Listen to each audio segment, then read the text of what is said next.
आणखी एक मोठी बातमी आहे। सोलापुरात माफिया राज चालू देणार नाही असा इशारा पालकमंत्री जयकुमार गोरेंनी दिला आहे। कोणाचीही गुंडगिरी खपून घेणार नाही असं गोरे म्हणतात। कोणीही चुकीची कामं जिल्ह्यामध्ये कोणाचीही चालू देणार नाही, कोणतीही चुकीची कामं चालू देणार नाही असंही गोरेंनी म्हटलंय। या जिल्ह्यामध्ये कुठल्याही माफियाचं राज्य चालू देणार नाही। या जिल्ह्यामध्ये म्हणण्यापेक्षा राज्यामध्ये आदरणीय मुख्यमंत्री महोदयांच्या नेतृत्वाखाली काम करत असताना कुठल्याही अधिकाऱ्याला त्रास होणार नाही, कुठल्याही जनतेला त्रास होणार नाही। त्यामुळं माफिया राज्य संपून जाईल, अजिबात चिंता करू नका। यानंतर एक मोठी अपडेट आहे। सैफ अली खानवर हल्ला करणारा आरोपी हा बांगलादेशचाच असल्याचं समोर आलंय। आरोपी शरीफुलचं बांगलादेशमधील ड्रायव्हिंग लायसन्स समोर आलेलं आहे।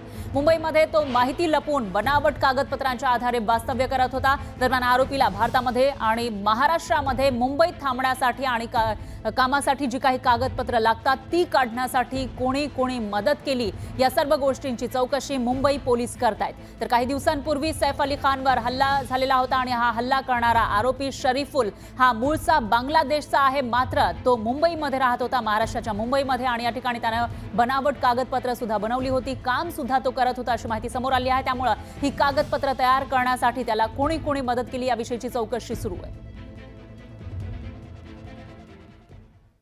तर सैफ अली खानवर खरंच हल्ला झाला का, यावर मंत्री नितेश राणे यांनी प्रश्न उपस्थित केला होता। वेगवेगळ्या व्यक्तींनी स्टेटमेंट केलेलं असतं, त्यावर मी काय बोलणार असं ते म्हणाले। नितेश राणेंच्या मनामध्ये काही शंका असेल तर डिपार्टमेंटला सांगावं असं अजित पवारांनी यानंतर म्हटलेलं आहे। तर सैफ आपल्या घरी जात असताना त्यांची तब्येत किंवा कपडे पाहता यांच्यावर काही दिवसांपूर्वी असा हल्ला झाला होता असं वाटलं नसेल, असा अंदाज या ठिकाणी अजित पवार यांनी वर्तवलाय।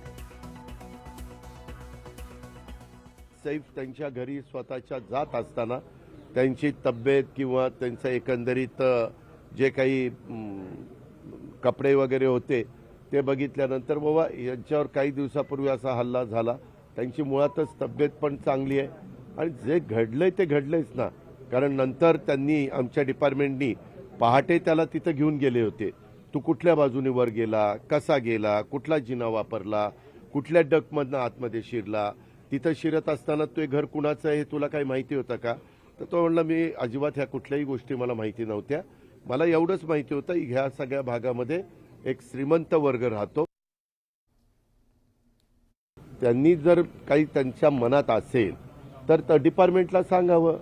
मी पण डिपार्टमेंटला फार तर सांगेन की असं कोणाच्या मनामध्ये शंका कुशंका असेल, वास्तविक ती व्यक्ती सापडलेली आहे, ती व्यक्ती बांगलादेशमधून आलेली होती, ती एका मुंबईच्या बद्दल आकर्षण बहुतेक सगळ्यांना असतं, आजूबाजूच्या देशातल्या पण काही लोकांना ते आहे आणि त्या निमित्तानं ते आलेले होते। परंतु मुंबई एकंदरीत बघितल्यानंतर त्याला परत त्याच्या बांगलादेशला जायचं होतं, म्हणून त्याला 50,000ची गरज होती, पण मागताना त्याने 1 कोटी मागितले।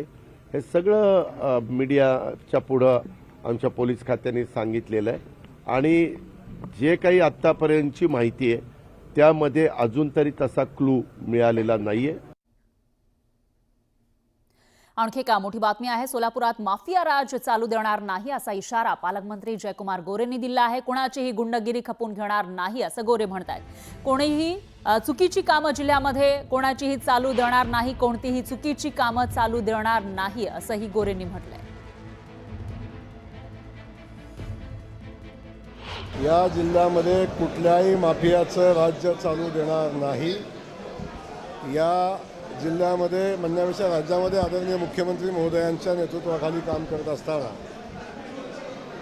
कुठल्याही अधिकाऱ्याला त्रास होणार नाही, कुठल्याही जनतेला त्रास होणार नाही। त्यामुळं माफिया राज्य संपून जाईल, अजिबात चिंता करू नका।